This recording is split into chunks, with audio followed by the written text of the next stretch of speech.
So you've already made the decision to homeschool, but you don't know where to start. In today's video, I'm going to share 7 steps to start homeschooling.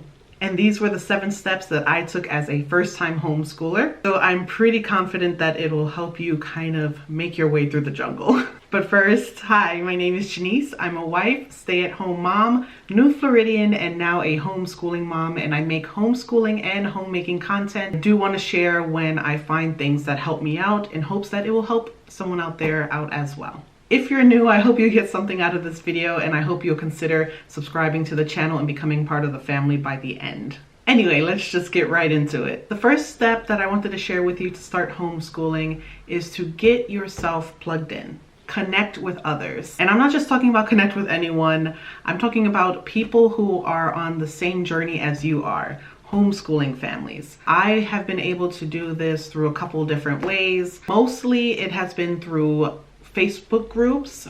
They have Facebook homeschooling groups for every region of the United States, every state, every county, every city, and I am in all of them. I know it sounds like a lot, but I get so much information from all of them. I get general information from the group that is for the entire United States, all the way down to very specific, detailed information from the group that is homeschooling kindergartners for the first time. That is literally the only reason I'm still on Facebook. If Facebook isn't an avenue that you would like to take, then there's also right here on YouTube. If you follow some homeschooling moms here on YouTube, sometimes you can find some good information from their videos. People in the comments who are also homeschooling sometimes leave little gems in the comments as well. Same goes for Instagram, TikTok even. And sometimes you can even Google like homeschool play groups and you get yourself plugged in through that way as well. So that is step number 1. Get yourself connected. Get a feel for what homeschooling really is. The second step I would suggest a fellow first-time homeschooler to take is to familiarize yourself with the laws of your state or your country if you're watching this from outside of the United States. Here in the United States, each state varies when it comes to the laws and regulations that they put on homeschoolers. I've already made a video about homeschooling laws and regulations. It's this one right here. That is a great resource for you to check out. I go through how you can find the information for your state in that video, and I also offered up a guide / worksheet for you to work through and keep all of your information in one place. This guide right here, I'll link it in the description for you so that you can go ahead and grab your free copy of that guide and work through it for yourself.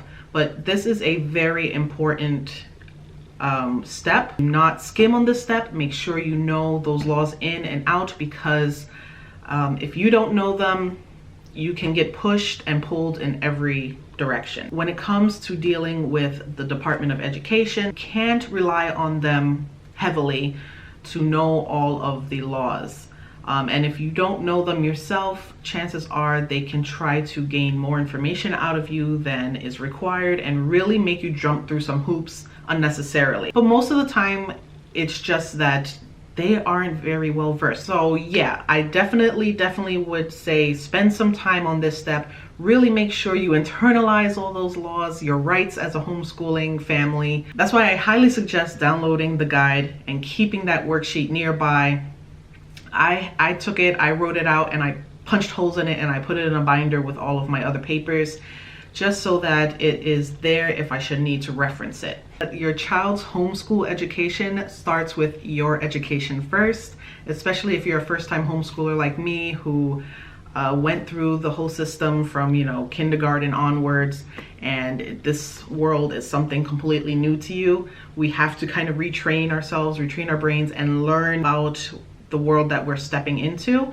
So the knowledge really starts with you. Another step to start homeschooling is to start educational activities as soon as possible, just so you can start getting a feel for what it is you're really getting yourself into, and so that you can start pinpointing certain weaknesses in yourself as a teacher and maybe in your child as a student. That will in turn give you a chance to address those things before you officially sit down with your child to start learning. Also, it gives you a feel for what their learning style is, what their interests are if you don't already know.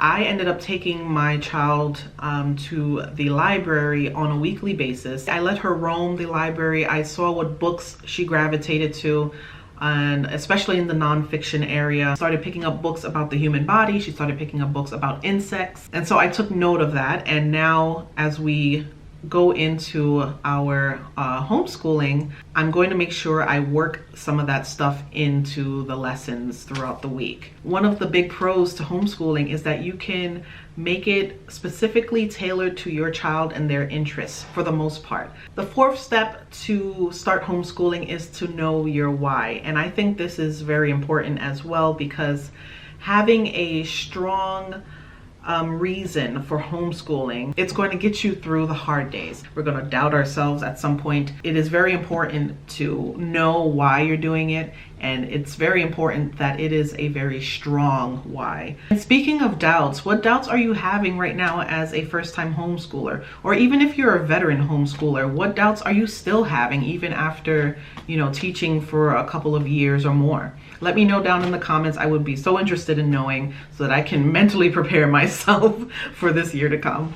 The fifth step to start homeschooling is to figure out which method of homeschooling you're going to subscribe to. When it comes to homeschooling, there are quite a few different approaches that you can take, and I'm going to go over those approaches in an upcoming video. So if you're not subscribed, now would be the time to subscribe and to hit the bell so that you can be notified of when that video goes up on my channel. Just to give you an idea, there are some who do unschooling, which is basically just letting the child lead, follow their interests, and you let them lead and you just kind of supplement as they're going, if I'm understanding correctly. If I'm not and you're an unschooler, let me know down below in the comments. From everything I've read, that seems to be the basic idea behind unschooling.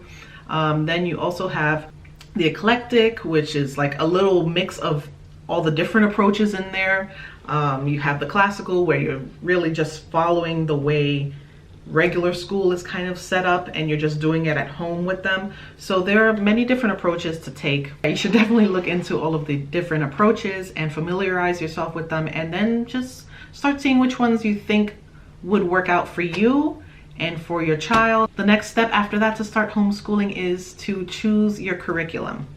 There are so many curriculums out there. It's insane. It can get overwhelming sometimes too, but I feel like that is why it's important to know what method of homeschooling you're subscribing to first, because then there are curriculums that directly kind of work better with specific methods.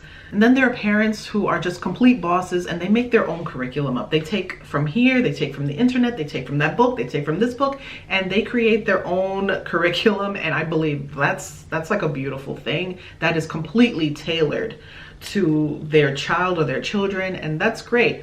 For me, being a first-time homeschooler, I went with an already built curriculum, something simple that I can just open up the book and it's literally just all there on the page in front of me.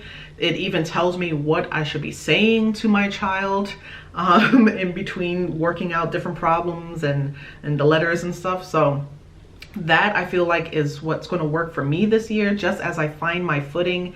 Maybe next year I could get a little bit more adventurous and start, doing things on my own as well. But for now, for this year, it's just pop open the book and it's all right there. And in case you're wondering, the curriculum I downloaded is from The Good and the Beautiful. Down below if you're interested in taking a look, but that is what I've decided to use so far. I'll let you know further down the line how we liked it, or if we're going to stick with it or we're going to change it. And it also happened to be free. It's because you're homeschooling, it doesn't necessarily mean it's going to cost you an arm and a leg. It doesn't have to. You just have to be more willing to spend time to look for the free stuff.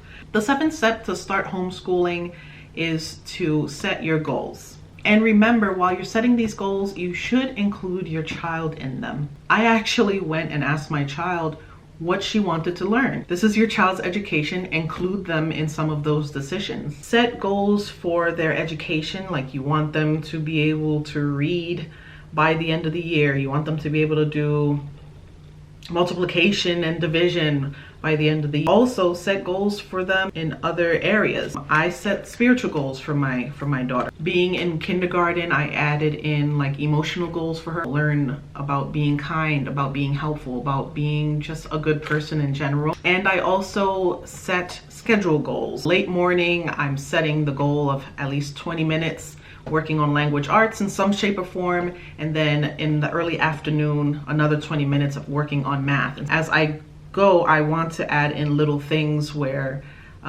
it seems like she's having fun, but really she's still learning, maybe with science. I do want to get her speaking some Spanish and understanding more Spanish. So set those goals, whatever it is that you want to instill in your child. This is your opportunity, this is your chance.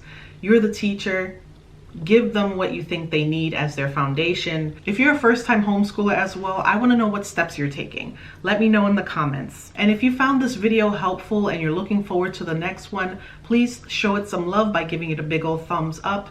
And again, I'm never going to get tired of saying this. Subscribe, subscribe, subscribe. Hit the notification bell so that you can be notified of when the next video goes up on my channel, because I will be doing more content like this very soon. And I hope to see you in the next one. Until then, you can watch these 2 videos here, and I will see you later. Bye. Hooked on you, baby, you're golden. Time moves, I never noticed, just can't get enough. Got me wonderstruck.